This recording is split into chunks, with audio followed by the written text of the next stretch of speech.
Сайн байцгаана уу? Би хар тамхитай тэмцэх газрын өршлөн сэргийлэх хамтын ажиллагааны хэлэлцэн сэтгэл зүйч, цагдаагийн ахлах цэцлэгч Судан Чимэг байна. Сүүлийн үед мансууруулах сэтгэх сүнлүүд бодисын хэрэглээ залуужж байгаатай холбогдуулаад энэхүү контентыг та бүхэндээ хүргэхээр бэлтгэсэн юм.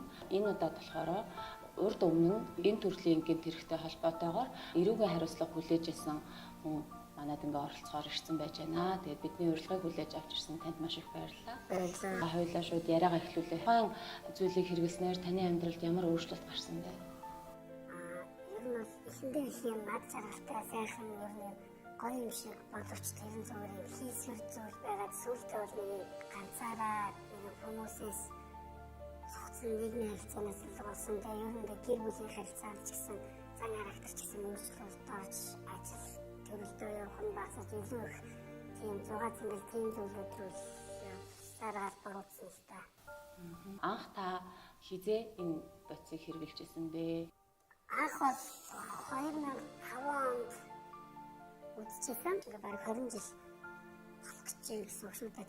Тэгээд энэ хугацаанд бол 10 гаруй жил бол амьдралынхаа яг хийж бүтээх юм гоё хийгээд алдаж ингэж те хүний хараа хяналтанд байж ар гэрийнхээ цавааж өөрийн гэсэн бүхний алдаж ер нь тэгээд нэг юм хасруугаа ороод хүний тооноос бараг сэталхинч бол жаамлтаа тэгээд энэ зүйлсээ болоод балиг чийдэл ер нь тэгээд их хичээсэндээ тэгээд болж болдог шүү гэж хэлмээр тэгээд залуучуудаа битгий хэрэглээрээ нэг удаа гэж бол байхгүй те эхэндээ чамд хүмүүс сайхан санагдах боловч өгөө сайхан чинь сэтгэл зүйн бүхнийг байхгүй бол тэгээд хүний нөгөө одны самт нөлөөлдөг гэдэг чтэй Эрүүгийн хариуцлага хүлээж ирсэн шүү дээ тий.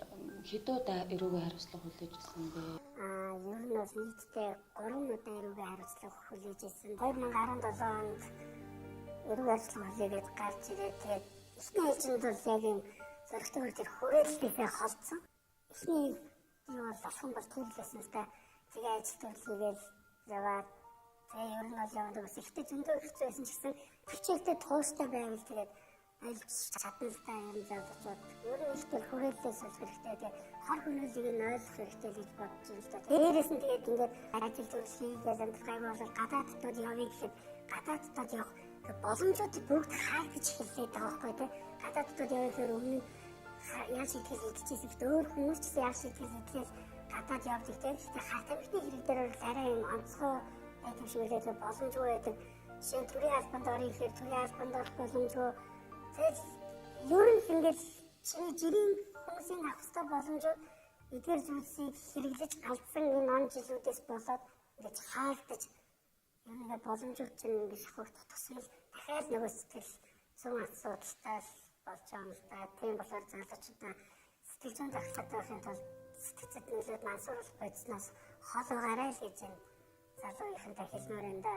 Нэг ч сайхан зүйл байхгүй. Эцэст нь нэг бол шоронд орно, нэг бол шоронд орж өгөх нь гэдэг бол үнэн шүү. Тэгээд нэг удаа гэж байдгүй шүү. Та бүхэн битэрэлээрээ л хэлсэн байна. Тэгээд хэрэглээд ингээд гарахын сайн гэж бодож байгаа залуучууд бас байгаа гэж би итгэдэг байхгүй. Тэсэж байлждаггүй байгаа хүмүүсийг зоригтойгоор байлаад хүрээллээ өөрчлөө тий. Тэр хүмүүсээсээ холдоод бүгдийг болгочлоод утасны дугаараа солиод яах юм очноо солиод яах юм бол та нар ч гэсэн гарч чадаа шүү л гэж хэлмээр байна. Та одоо залуучуудаа хандаж юу гэж хэлмээр байна?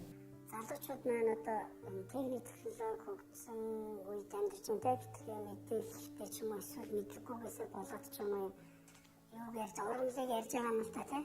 Гэтэ ер нь бол дараагийн төвшөнд тийм химийн болон синтетик төрлийн бодисууд руу орох өөр нь өгдөг гэж би ер нь бодож олж томьёолсон л да. Одоо тэрнээс энэ байдлаар тэр нь химих гэж бол байхгүй.